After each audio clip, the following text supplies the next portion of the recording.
मिल्खा सिंह की आत्मकथा the race of my life के आखिरी पन्ने पर उन्होंने अपने चाहने वालों के लिए एक पंक्ति का जिक्र किया है। मिटा दे अपनी हस्ती को अगर कुछ मर्तबा चाहे कि दाना खाक में मिलकर गुलो गुलजार होता है। मिल्खा अपने पाठकों से कहते हैं कि ये पंक्तियां उन्हें प्रेरणा देती हैं। इस शेर का मतलब यह है कि अगर आप कुछ पाना चाहते हैं तो अपने अस्तित्व को मिटा दीजिए, यानी अहंकार का त्याग करके खुद को वैसे ही सफलता के लिए समर्पित कर दीजिए जैसे कोई बीज मिट्टी में मिलकर खुद को मिटा देता है और फूल बनकर खिल उठता है। खुद मिल्खा का जीवन भी ऐसा ही है। अथाह पारिवारिक दुख और बाधाओं के पार पहुंचकर उन्होंने सफलता हासिल की। यही वजह है कि चाहे आप खिलाड़ी हों या ना हों, मिल्खा सिंह के संघर्ष को जानना सबके लिए जरूरी हो जाता है। केंद्रीय खेल मंत्री किरण रिजिजू ने मिल्खा सिंह को श्रद्धांजलि देते हुए जो बात कही वो ध्यान देने लायक है। रिजिजू ने कहा, मैं आपसे वादा करता हूं मिल्खा सिंह जी कि हम आपकी अंतिम इच्छा को पूरा करेंगे। दरअसल मिल्खा सिंह का एक ख्वाब था। उन्होंने कई मौकों पर कहा था, मैं देखना चाहता हूं कि हमारे देश से कोई नौजवान एथलेटिक्स में गोल्ड मेडल ले और ओलंपिक में तिरंगा लहराए। मिल्खा सिंह और पीटी उषा के अलावा हमारे देश में अब तक स्प्रिंटिंग में ऐसा कोई तीसरा नाम नहीं हुआ जिसे एक साथ 2 या 3 पीढ़ियों ने अपना हीरो माना हो। खुद मिल्खा सिंह को भी आज की पीढ़ी 2013 में आई राकेश ओमप्रकाश मेहरा की फिल्म भाग मिल्खा भाग के जरिए ही जानती है। मिल्खा सिंह की आत्मकथा की भूमिका राकेश ओमप्रकाश मेहरा ने ही लिखी थी। उन्होंने लिखा है कि विजय तभी मिलती है जब आप मुश्किलों के साथ दौड़ते हैं, बाधाओं से भागेंगे तो नहीं जीत पाएंगे। मिल्खा के जीवन का मूल दर्शन यही है। लेकिन सवाल उठता है कि हमारे देश में कोई दूसरा मिल्खा सिंह क्यों पैदा नहीं हुआ। खुद मिल्खा सिंह मानते थे कि खेल की हालत सिर्फ योजना बनाने से नहीं सुधरेगी, इसके लिए सिस्टम को दुरुस्त करने की इच्छा शक्ति भी होनी चाहिए। मिल्खा की आत्मकथा में एक पूरा अध्याय द पॉलिटिक्स ऑफ स्पोर्ट्स, खेल की राजनीति शीर्षक से लिखा गया है। इसमें वो कहते हैं, खेल की बढ़ती राजनीति को खत्म करना होगा। जिस आदमी ने कभी कोई गेम न खेला हो उसे एथलेटिक्स फेडरेशन में कैसे शामिल किया जा सकता है। खेल संस्थानों का मुखिया आखिर खिलाड़ियों का क्यों नहीं बनाया जाता है। शायद इसकी वजह यह है कि रसूखदार नेताओं की तरह कोई खिलाड़ी वोट नहीं जुटा सकता। मिल्खा सिंह ने 1950 की शुरुआत में अपना खेल करियर शुरू किया। उस जमाने में ट्रैक एंड फील्ड से किसी खिलाड़ी का इस तरह से उभर कर निकलना कम से कम भारत के लिए एक चमत्कार ही था। दौड़ की दुनिया में एक मशहूर कहावत है कि आपको दौड़ने के लिए सिर्फ 2 चीजें चाहिए होती हैं, जूता और मजबूत इच्छा शक्ति। मिल्खा सिंह के पास इच्छा शक्ति तो अकूत थी, लेकिन शुरुआत में काफी दिनों तक उनके पास रनिंग शूज भी नहीं थे।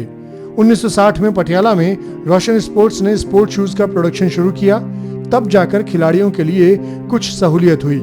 इसकी चर्चा खुद उन्होंने अपनी आत्मकथा में की है। 1964 में खेल से संन्यास लेने के बाद उन्होंने प्रशासनिक या राजनीतिक स्तर पर खेल में सुधार के काफी प्रयास किए। उन्होंने राजीव गांधी की सरकार में खेल मंत्री रही मार्गरेट अल्वा से कहा था कि खेल से जुड़ी किसी भी संस्था का संगठन के प्रमुख का कार्यकाल 5 वर्ष से ज्यादा का नहीं होना चाहिए।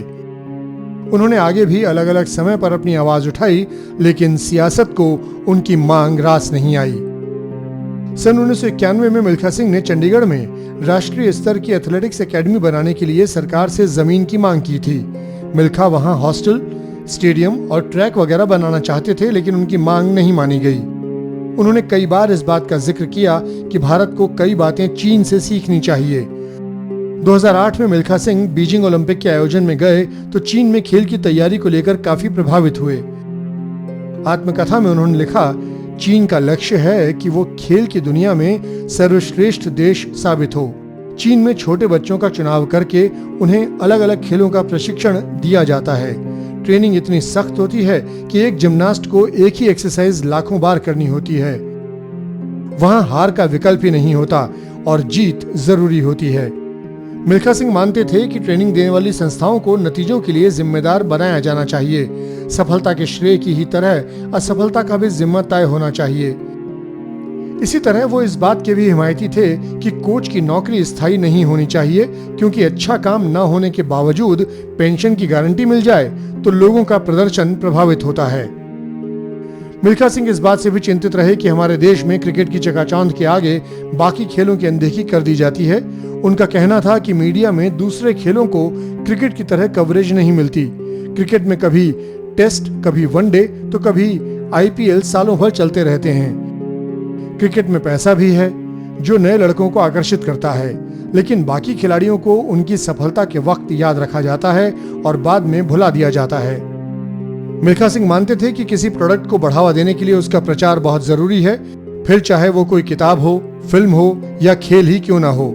जाहिर है उन्हें इस बात की तकलीफ थी कि जो बढ़ावा क्रिकेट को मिला बाकी खेलों को नहीं मिला। मिल्खा ने अपने मेडल्स और ट्रॉफी पटियाला के नेशनल इंस्टीट्यूट ऑफ स्पोर्ट्स और दिल्ली के नेशनल स्टेडियम को दान कर दिए थे।